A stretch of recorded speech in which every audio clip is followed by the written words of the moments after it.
Module 2 focuses on the application of antibiotic stewardship in skilled nursing facilities. The skilled nursing facility care environment is unique and different than many of the other care environments that we see in healthcare.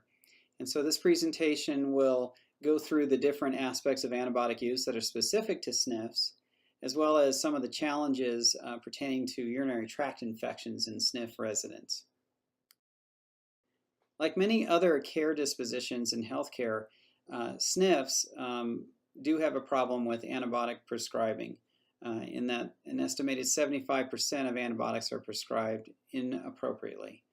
And so an inappropriate prescription, again, just as a reminder, is when we're using antibiotics when we're not supposed to, or when we do need to use an antibiotic, we pick the wrong one, or we're using the wrong dosage or duration of the antibiotic. Again, these are common problems throughout healthcare, but the SNFs are not unique in avoiding these problems. SNFs also have these problems as well. Patient population in SNFs are unique. We're often seeing older adults in these care settings, as well as folks that have chronic illness and have been in healthcare settings for very long periods of time. As such, they often have been exposed to many different rounds of antibiotics, different classes of antibiotics, and so the risk associated with these patients is a little bit higher than what we would see in a normal outpatient setting. So here we're going through the risk factors related to urinary tract infections in these patients. And again, it is related to age, and it's related to prolonged care being provided to them, where we're doing things to these patients to help them, but that also creates some degree of risk. For example, the use of catheters to help them with urination, which potentially causes risk for a urinary tract infection to develop. In the SNF care setting, urinary tract infections are quite common, and they are often treated with fluoroquinolones.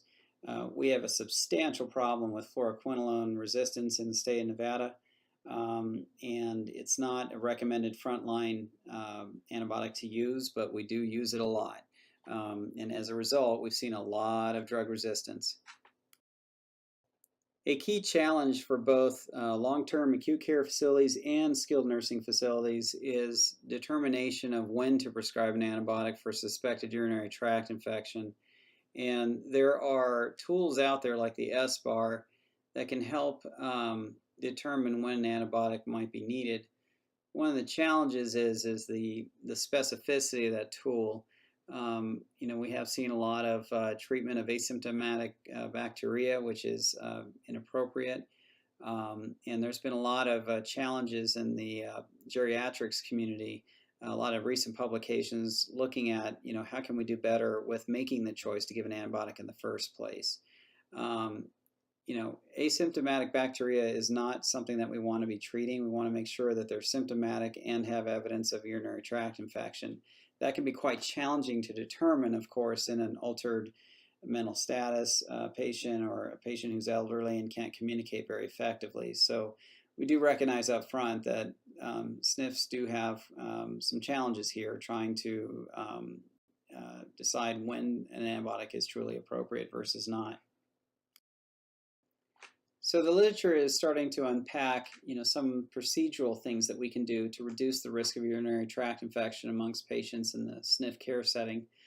Some of these measures are very important, but again, we still have challenges with determining when to deploy an antibiotic if, for instance, the SBAR is not specific enough, if we're overprescribing because the SBAR is indicating that we need to give an antibiotic when we really shouldn't. So we do recognize there's still some pending challenges in the SNF care setting. This particular study, though, shows a review of the interventions to reduce urinary tract infection is certainly worth a detailed read. So good catheter management is known to reduce the risk of urinary tract infections, and that's great because then that reduces the chances that you'll be thinking about whether or not to start an antibiotic in the first place. And so the studies have certainly shown that.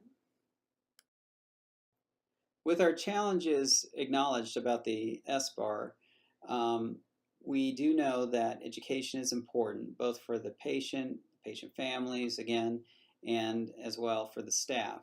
And so there's studies that have been done that reveal that education alone can make a difference in terms of appropriate prescribing.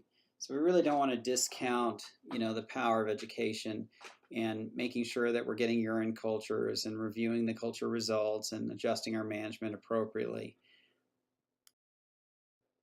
In the end, education can have a powerful effect. And so decreasing antibiotic use and antibiotic costs by 54%, that's a pretty powerful outcome just by education alone. So again, we don't want to discount the power of education and bringing everybody online with stewardship in a team-based setting.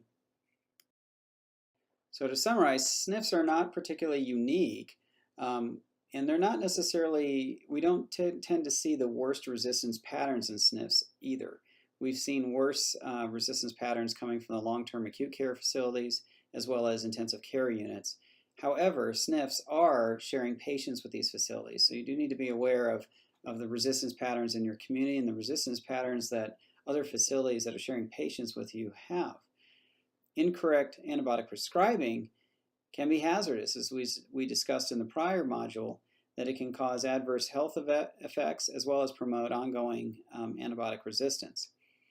Urinary tract infections are the most common reason to prescribe antibiotics in the SNF care setting, but we do need to keep in mind that 75% of those prescriptions may be inappropriate.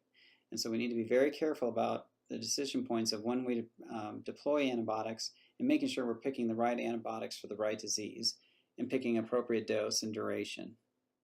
All of this can be done in concert with a consulting pharmacist who is affiliated with your SNF.